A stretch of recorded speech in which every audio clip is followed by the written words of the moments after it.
हो नहीं सकता। तो हाय फ्रेंड्स, वेलकम है आप सभी का। नमस्ते, जोहार। और आज हम क्या बात करेंगे जी? इसको कट कर देते हैं पहले। तो हम लोग बात करने वाले हैं पॉलिटिकल साइंस एसी पेपर के बारे में। ठीक है, चलिए ओपन करते हैं और आप लोग का क्लास शुरू करते हैं। ये ओपन हो जाओ, खुल जाओ, सिम सिम खुल गया, सिम सिम।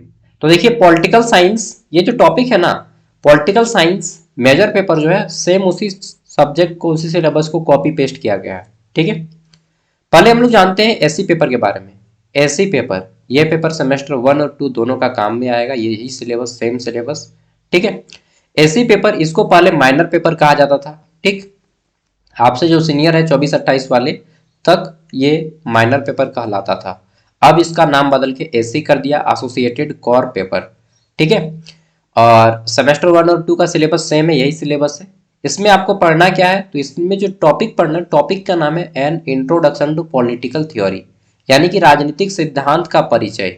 ठीक है, और ये पेपर आपका 100 मार्क्स का होता है, जिसमें से 75 नंबर एक्सटर्नल एग्जाम जो अभी होगा आपका, ये 75 नंबर का एग्जाम होगा, और 25 नंबर इंटरनल एग्जाम होता है। ठीक, 75 जो एक्सटर्नल एग्जाम होता है, इसमें आपको 30 नंबर लाना होता है पास करने के लिए, और जो इंटरनल एग्जाम होता है 25 नंबर का, इसमें आपको 10 नंबर लाना होता है। दोनों जोड़ के 40 नंबर हो जाता है। ठीक, बोलिएगा भैया अगर हम इसमें मान लीजिए 25 नंबर लाते हैं और इसमें अगर हम 15 नंबर लाते हैं तब भी तो मेरा 40 हो रहा है, तब पास माने जाएंगे? नहीं, तब आप पास नहीं माने जाएंगे। इसमें तो आप पास हैं, लेकिन इसमें आप फेल। क्यों? क्योंकि मिनिमम 30 लाना ही पड़ेगा इसमें, और मिनिमम 10 इसमें लाना ही पड़ेगा। इंटरनल में बहुत रेयरली कोई फेल करता है, एक्सटर्नल में ही फेल करने का चांस रहता है। चलिए, बट कोई नहीं, आप अच्छे से एग्जाम दीजिएगा ना, तो किसी भी पेपर में फेल नहीं कीजिएगा। देख लेते हैं यूनिट 1। तो यूनिट 1 में सबसे पहला आ जाता है, यहाँ पे क्या आ जाता है? Political theory, nature, significance and it's relevance. ठीक है, राजनीतिक सिद्धांत, इसका प्रकृति, विशेषता और संदर्भ जानने हैं। Origin and development of state system, राज्य व्यवस्था का किस तरह से उदय हुआ ये जानना है। फिर जानना है पावर एंड अथॉरिटी, यानी कि अधिकार किसे कहते हैं और शक्ति किसे कहते हैं, अधिकार और शक्ति में क्या अंतर होता है ये जानिएगा। नेक्स्ट है सॉवरेनिटी, ये क्या होता है? सॉवरेनिटी को हिंदी में बोलते हैं संप्रभुता। ठीक है, इसके बारे में जानिएगा। फिर पढ़ना है लिबर्टी, लिबर्टी मतलब होता है स्वतंत्रता। क्या होता है? स्वतंत्रता। ठीक है, इसके बारे में जानिएगा। और इसके साथ ही आप जानिएगा यहाँ पे स्वतंत्रता। देखिए, जब व्यक्ति को स्वतंत्रता मिलती है वो अच्छी बात है, लेकिन ज्यादा स्वतंत्रता मिल जाए ना तो वो बुरी बात हो जाती है। ठीक है, इक्विलिटी के बारे में जानना है, समानता के बारे में। और यूनिट 4 आता है जिसमें आपको जानना है जस्टिस, यानी कि न्याय के बारे में। ठीक, फिर आता है हमारा यहाँ पे डेमोक्रेसी, डेमोक्रेसी दैट मीन्स जिसको हम लोग बोलते हैं लोकतंत्र। ठीक है, फिर आता है हमारा यहाँ पे डेमोक्रेसी थर्ड वेव। ठीक है, यानी कि लोकतंत्र की तीसरी लहर। तो ये सारे क्वेश्चन आंसर है यहाँ पे। ठीक, तो चलिए क्वेश्चन आंसर हम लोग करते जाते हैं। अच्छा, एक चीज, अगर आप मेजर पेपर पॉलिटिकल साइंस को देख लीजिएगा, उसको मैंने पूरा विस्तार से बताया है, एमजे पॉलिटिकल साइंस, तो सेम एकदम पूरा सिलेबस 2 कॉपी है, वही है। ठीक है, यहाँ पे एक क्वेश्चन एक्स्ट्रा है, पहले मैं एक्स्ट्रा क्वेश्चन को दिखाता हूँ। ठीक है, और उसको मैंने लास्ट में ऐड किया है। ये है लोकतंत्र की तीसरी लहर। ठीक है, यहाँ पे 2 क्वेश्चन ऐड किया है, सॉरी। और है क्या? एम, हाँ ये देखिए, ये क्वेश्चन है, लॉन्ग आंसर टाइप में है। पहले मैं ये दिखा देता हूँ, ये एक्स्ट्रा क्वेश्चन है, बाकी सब मेजर पेपर पॉलिटिकल साइंस से ही मैच करता है। प्रश्न है, एसपी हंटिंगटन, ये एक व्यक्ति का नाम है जो राजनीतिक थिंकर है, पॉलिटिकल साइंस के वैज्ञानिक है। ठीक है, एसपी हंटिंगटन की डेमोक्रेसी, डेमोक्रेसी मतलब लोकतंत्र की थर्ड वेव, यानी कि लोकतंत्र की तीसरी लहर, इंग्लिश में देगा तो ऐसा हो सकता है, ये पुस्तक का नाम है, कि अवधारणा का विस्तार से बताना है। ठीक है, कि एसपी हंटिंग डेमोक्रेसी की तीसरी लहर, यानी कि डेमोक्रेसी की थर्ड वेव, लोकतंत्र की तीसरी लहर के बारे में क्या कहते हैं। Explain in detail SP Huntington, इसका नाम ही गजब है यार। ठीक है, Huntington concept of third wave of democracy. देखिए, लोकतंत्र किसे कहते हैं? लोकतंत्र मतलब लोगों का तंत्र। ठीक है, यानी कि जहां पे व्यक्ति अपने नेता का खुद चुनाव करता है, इसी को लोकतंत्र कहते हैं। तो एसपी हंटिंगटन एक किताब लिखे, इनके किताब का नाम क्या है, the third wave of democracy, the third wave of democracy. इसमें आप डेमोक्रेसी नहीं बोलिएगा, democratization in the late 20th century. ठीक है, ये इनकी किताब का नाम है। इस किताब को उन्होंने 1991 में लिखा है। ये बोलते हैं कि लोकतंत्र प्रसार को 3 तरंगों के रूप में व्याख्या करते हैं। कौन कौन तरंग? तो उनके अनुसार इतिहास में लोकतंत्र एक सतत और रैखिक प्रक्रिया नहीं रहा, बल्कि यह उतार चढ़ाव वाली तरंगों के रूप में विकसित हुआ है। आप बोलिए यार यहाँ पे तरंग वेव साइंस थोड़ी होना चल रहा है साइंस नहीं चल रहा है, समझिए साइंस चल रहा है, क्योंकि पॉलिटिकल साइंस को एक विज्ञान का दर्जा दिया गया है। इसलिए नहीं कि एक अथी है सोशल साइंस है, नहीं, क्योंकि इसमें जो है साइंस जैसा सिस्टमेटिक एंड सीक्वेंस के वेब में आपको पढ़ना होता है। ठीक है, इसलिए पॉलिटिकल को एक साइंस कहा जाता है, पॉलिटिकल साइंस। ठीक है, चलिए, तो क्या है लोकतंत्र की तीसरी लहर? इसमें बोला गया है कि पहली लोकतंत्र की लहर की शुरुआत अमेरिका और पश्चिमी यूरोप में हुई। पहली लोकतंत्र की शुरुआत कहां होती है? पश्चिमी देशों में, जिसमें यूरोप आता है, और अमेरिका में। ठीक है, इस अवधि में मताधिकार यानी कि वोट देने का अधिकार बढ़ा। ठीक है, पहले महिलाओं को वोट देने का अधिकार नहीं था, बाद में महिलाओं को भी वोट देने का अधिकार हुआ। संवैधानिक शासन स्थापित हुआ, परंतु 1920 के दशक के बाद फांसीवादी और नाजीवादी के उदय से यह लहर कमजोर हो गई। अब बोलिएगा ये फांसीवाद और नाजीवाद क्या है? देखिए, दो गो व्यक्ति का नाम सुने होंगे, हिटलर नाम सुने हैं ना, जर्मन का यह शासक था हिटलर। ठीक है, जिसको फांसीवाद कहा जाता है। ठीक है, उनका विचारधारा था फांसीवाद। और तानाशाही था। तानाशाही मतलब अपने आप को ही सर्वे सर्वा समझना कि हम राजा हैं तो हम ही भगवान हैं, हम ही अल्लाह हैं। ठीक है, हम ही वाहिगुरु हैं, हम ही यीशु मसीह है, जो करेंगे हम सही करेंगे। ठीक है, तो फांसीवादी विचारधारा और जो तानाशाही होता है, जिसको हम लोग बोलते हैं कि अपने मनमानी करना, ठीक, इसी विचारधारा ने डेमोक्रेसी की प्रथम लहर को कमजोर कर दी। ठीक है, डेमोक्रेसी की प्रथम लहर किस पे आधारित थी? तो वोट देने का अधिकार हो गया और संविधान का शासन हो, यह बोलता है डेमोक्रेसी की प्रथम लहर, जो कि अमेरिका और यूरोपीय देशों में लागू हुई। ठीक है, अब आता है डेमोक्रेसी की दूसरी लहर। ये दूसरी लहर क्या है? बहुत आसान शब्दों में मैंने बताया है। यहां पे देखिए टाइम पीरियड भी लिखा गया है, 1828 से लेकर के 1926 तक के इतिहास को, लगभग 100 सालों के इतिहास को डेमोक्रेसी की पहली लहर कही जाती है। ठीक है, अब 1943 से 1962 तक के इतिहास को डेमोक्रेसी की दूसरी लहर कही जाती है। बोलिएगा जी जो बीच का समय है 26 से 42 तक, इसको क्या बोलिएगा? इसको भी आप डेमोक्रेसी का पहला लहर ही बोलिएगा। ठीक है, चलिए, सॉरी। तो डेमोक्रेसी की दूसरी लहर क्या बोलते हैं कि द्वितीय विश्व युद्ध के बाद, जब सेकेंड वर्ल्ड वॉर होता है, ठीक, पहला प्रथम विश्व युद्ध कब होता है? 1914 से 1918 फर्स्ट वर्ल्ड वॉर होता है। ठीक, और दूसरी विश्व युद्ध होती है 1939, 1 सितंबर 1939 से 2 सितंबर 1945 तक, यह सेकेंड वर्ल्ड वॉर होता है। 2 विश्व युद्ध अभी तक हो चुका है। ठीक है, और मालूम नहीं तीसरा कब हो जाएगा यार, सिचुएशन तो बन गया है ना, देख रहे हैं ना। चलिए, तो जब दूसरा विश्व युद्ध होता है उसके बाद लोकतंत्र का फिर से प्रचार हुआ, जिसमें जर्मनी देश, जर्मनी की राजधानी बर्लिन है, जापान देश, जापान की राजधानी क्या है? टोक्यो, इटली की राजधानी रोम है। ये जर्मनी, जापान, इटली में लोकतांत्रिक व्यवस्था स्थापित हुई। उपनिवेशवाद के अंत के बाद, उपनिवेशवाद मतलब अंग्रेजों की शासन के समाप्ति के बाद, जब कोई देश किसी दूसरे देश को शासन करता है, जैसे भारत में अंग्रेजों ने शासन किया तो उसको बोलते हैं उपनिवेशवाद, इंग्लिश में बोलते हैं कॉलोनियलिज्म। क्या बोलते हैं? कॉलोनियलिज्म। यार मेरा ये वर्ड अच्छा से उचरता नहीं है। ठीक है, तो कॉलोनियलिज्म जिसको उपनिवेशवाद कहते हैं, जब अंग्रेजों का शासन समाप्त हो गया उसके बाद एशिया, एशिया में भारत आता है। ठीक है, मतलब एशिया में भारत आ गया और अफ्रीका के कई देशों ने लोकतंत्र अपनाया। इसमें भारत का भी नाम आता है कि उपनिवेशवाद, अंग्रेजों का शासन खत्म होता है उसके बाद क्या अपनाते हैं? तो ये लोकतंत्र को अपनाते हैं, यानी कि राजा पाट ये सब नहीं चलेगा। राजा का जो वंशज पहले चलता था वो सब समाप्त हो गया और अंग्रेजों का भी शासन समाप्त हो गया। अब लोकतंत्र चलेगा। लोकतंत्र कहने का अर्थ है कि जनता अपना नेता खुद चुनेगा, जो उसके लिए कानून बनाएगा। ठीक है, नेता क्या करता है? काम कानून बनाने का काम करता है, चाहे एमपी हो चाहे एमएलए। ठीक है, लेकिन 1960 के बाद के दशक में कई देशों में सैन्य शासन स्थापित हो गए।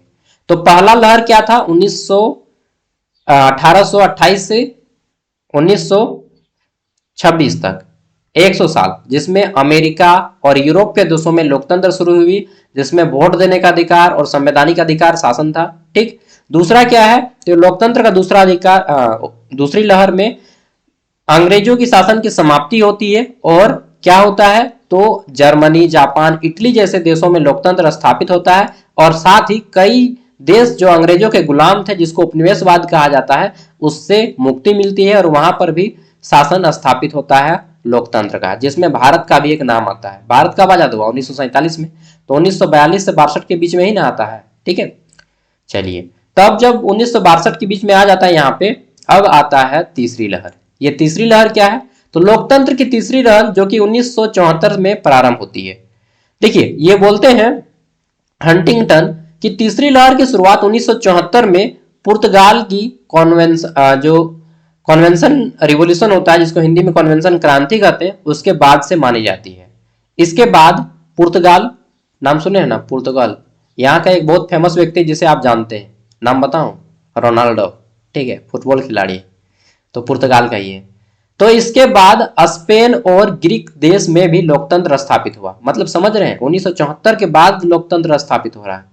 तो ग्रीस देश में भी लोकतंत्र स्थापित हुआ। 1980 और 1990 के दशक में लैटिन अमेरिका, एशिया और पूर्वी एशिया के देशों में लोकतंत्र परिवर्तन हुआ। सोवियत संघ का विघटन होता है। सोवियत संघ पहले कहा जाता था किसको, तो रूस को पहले सोवियत संघ कहा जाता था। 1991 तक रूस को सोवियत संघ कहा जाता था। क्या कहा जाता था, सोवियत संघ। कब, 1991। 1991 के बाद सोवियत संघ का विघटन होता है, यानी कि टूटता है, और रूस के साथ बहुत सारे देश थे, तो रूस का फिर अलग हो जाता है और बहुत सारे देश वे थे रूस के साथ जुड़े हुए। ठीक है, तो सोवियत संघ का विघटन होता है, शीत युद्ध का अंत होता है। शीत युद्ध आप समझते हैं, देखिए शीत युद्ध के बारे में थोड़ा सा बता देता हूं। इंग्लिश में कोल्ड वॉर बोलते हैं।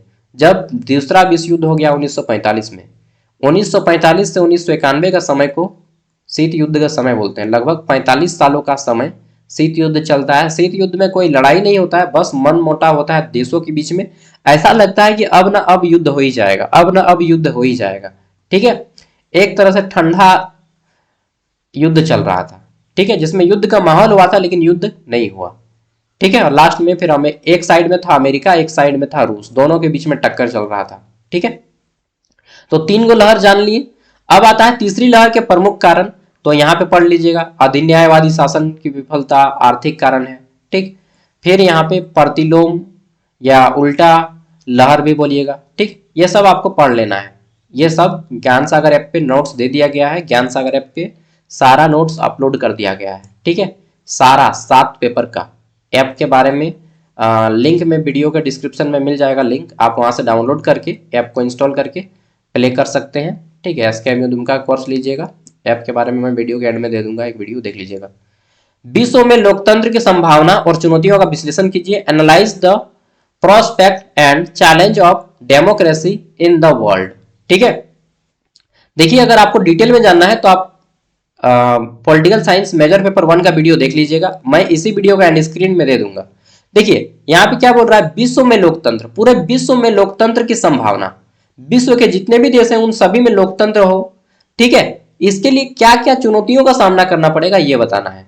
तो आज विश्व के जितने भी देश हैं सब में लोकतंत्र शासन स्थापित हो जाती है। ठीक है, हो ही गया है, किंतु इसके सामने अनेक चुनौतियां हैं। अभी लोकतंत्र को चलाने के लिए क्या क्या चुनौती है, तो लोकतंत्र जिसमें क्या करता है, जनता अपने लिए सरकार चुनती है। लोकतंत्र का सीधा सा मतलब है जनता अपने लिए सरकार चुनती है, खुद वोट देके। लोकतंत्र की संभावना और चुनौतियों का विश्लेषण निम्न प्रकार से किया जा सकता है। लोकतंत्र की संभावना क्या क्या है, तो मानव अधिकारों का संरक्षण होगा। ठीक, दूसरा है वैश्वीकरण और संचार की क्रांति आएगी। तीसरा है आर्थिक विकास होगा। चौथा क्या है, अंतर्राष्ट्रीय सहयोग मिलेगा। ठीक, अब आता है लोकतंत्र की चुनौतियां। तो चुनौती क्या क्या है, देखिए अधिनियम, मतलब होता है ना कि एक तरह से जीत जाने के बाद होता है कि एक तरह से नायकवाद चलता है। ठीक है, तो कुछ देशों में लोकतांत्रिक संस्थाएं कमजोर हो रही हैं और सत्तावादी प्रवृत्तियां बढ़ रही है। मतलब कि भाई हम जीत गए MLA तो ये पूरा का पूरा एरिया मेरा हो गया, अब यहाँ पे हम कुछ भी करेंगे, मेरी मर्जी। ठीक है, वो होता है ना, तो अधिनायकवाद चलने लगता है, भारत में तो खूब चलता है। आर्थिक असमानता हो जाता है, पॉपुलेशन गैप हो जाता है। कैसे? देखिए, आर्थिक विषमता लोकतंत्र की कमजोर करती है। यदि जनता की मूलभूत आवश्यकताओं की पूरी न हो तो वे लोकतंत्र अस्थिर हो जाता है। जैसे झारखंड गवर्नमेंट देखिए क्या कर रही है, स्टूडेंट को पैसा भी नहीं दे रही है पढ़ने के लिए, स्कॉलरशिप का तो दूर जाए, ठीक है, और नौकरी भी नहीं दे रही है। तो ये आर्थिक असमानता का कारण है। एक बहुत सारा ऐसा कारण दे सकते हैं। सांप्रदायिकता और राष्ट्रवाद, किसी विशेष धर्म को समर्थन करेंगे, किसी विशेष समुदाय को समर्थन करेंगे, ठीक है। तो कट्टर राष्ट्रवाद, सांप्रदायिकता, राजनीति, लोकतंत्र मूल्यों का खतरा बन सकती है। हो सकता है कोई विशेष धर्म को सपोर्ट करती होगी कोई कोई पार्टी, ठीक है। भ्रष्टाचार और संस्थागत कमजोरी भी होती है। भविष्य की दिशा, तो लोकतंत्र की सफलता इस बात पर निर्भर करेगी कि सामाजिक न्याय हो रहा है या नहीं, ठीक है। तो ये सारे क्वेश्चन या आंसर आपको कराए गए हैं। और लास्ट में बता दीजिएगा कि लोकतंत्र के सामने चुनौतियां तो हैं, परंतु इसकी मूल भावना क्या है? स्वतंत्र रहना, सभी देशों को स्वतंत्र रखना, समानता लाना, जनसत्ता, ठीक है, और भविष्य के लिए एक सुदृढ़ या अच्छे नागरिक का निर्माण करना, ठीक है। तो ये कुछ एक्स्ट्रा क्वेश्चन थे जो कि आपको इसमें जोड़ दिए गए हैं।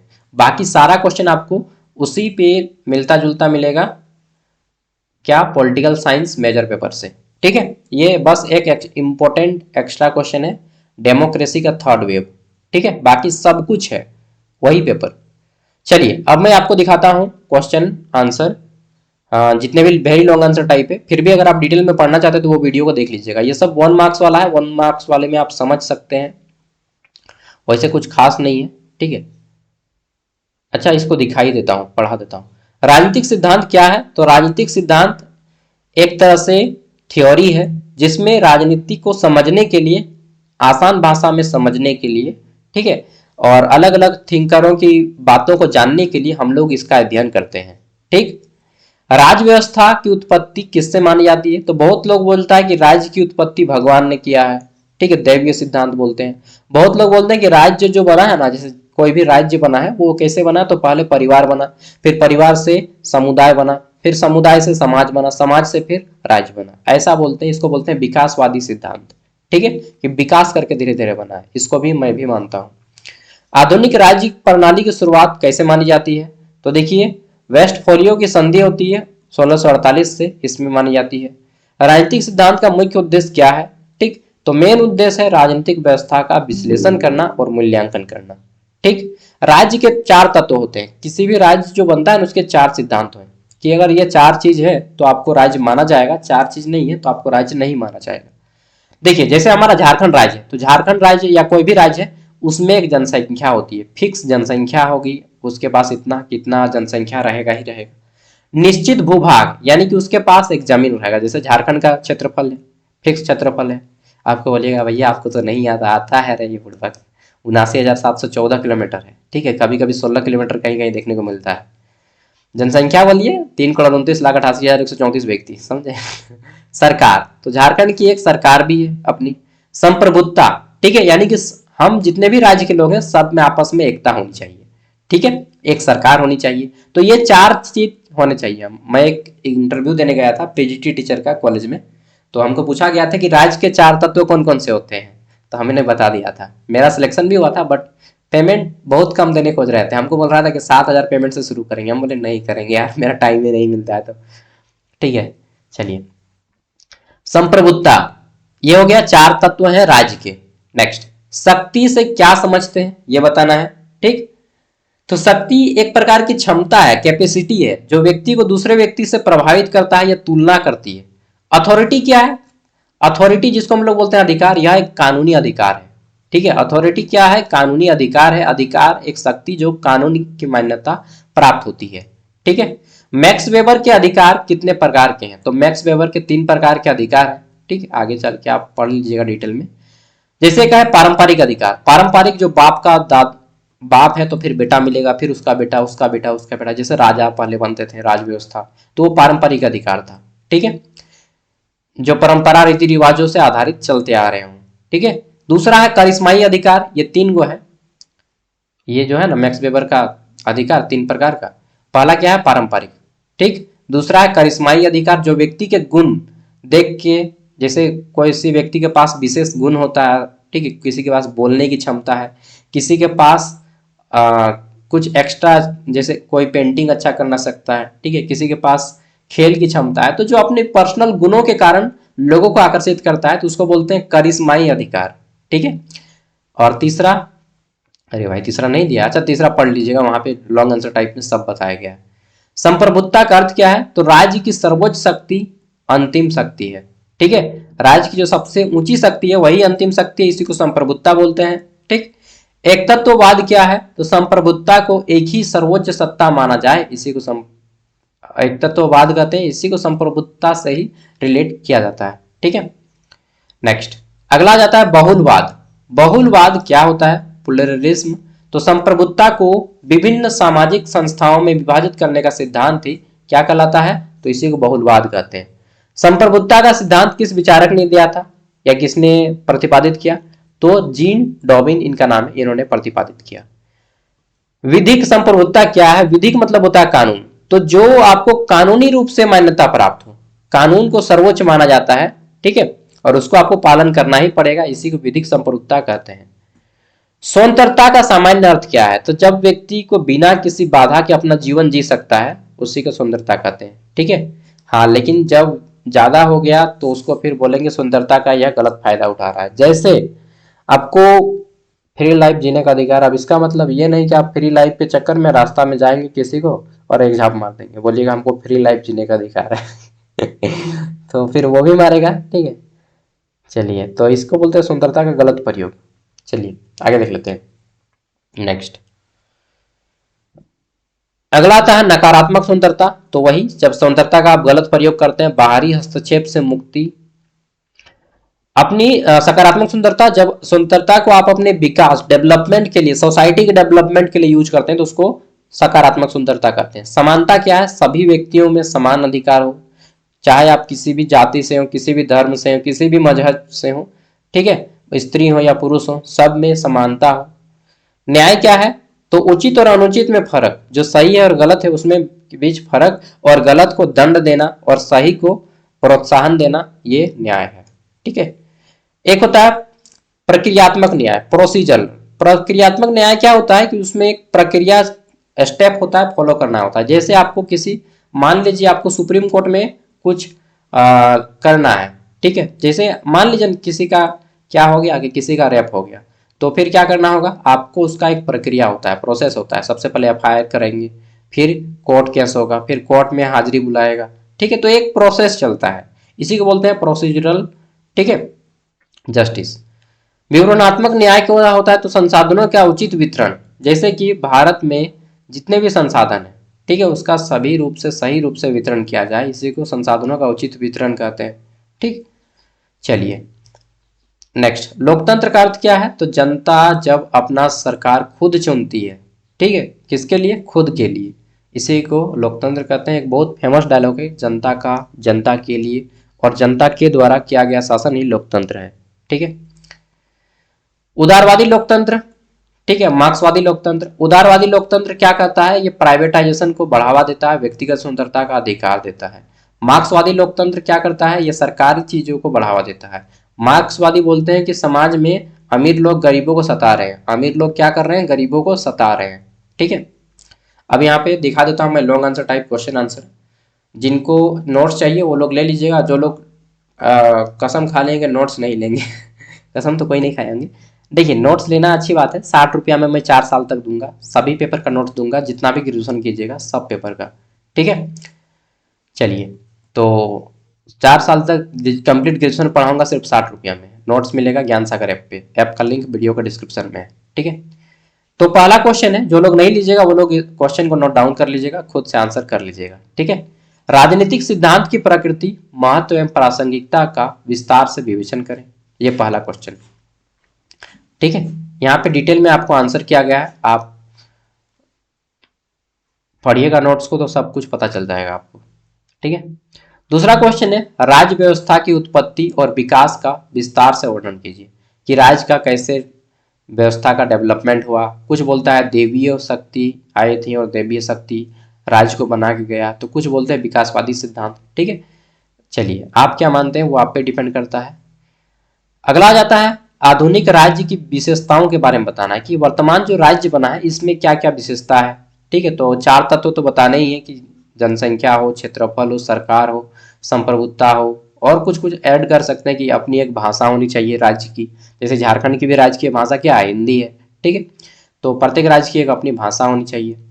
अब यूनिट 2 से शुरू होता है क्वेश्चन आंसर। शक्ति किसे कहते हैं, पावर किसे कहते हैं? ठीक, शक्ति और पावर में क्या अंतर होता है ये सब आपको बताना है।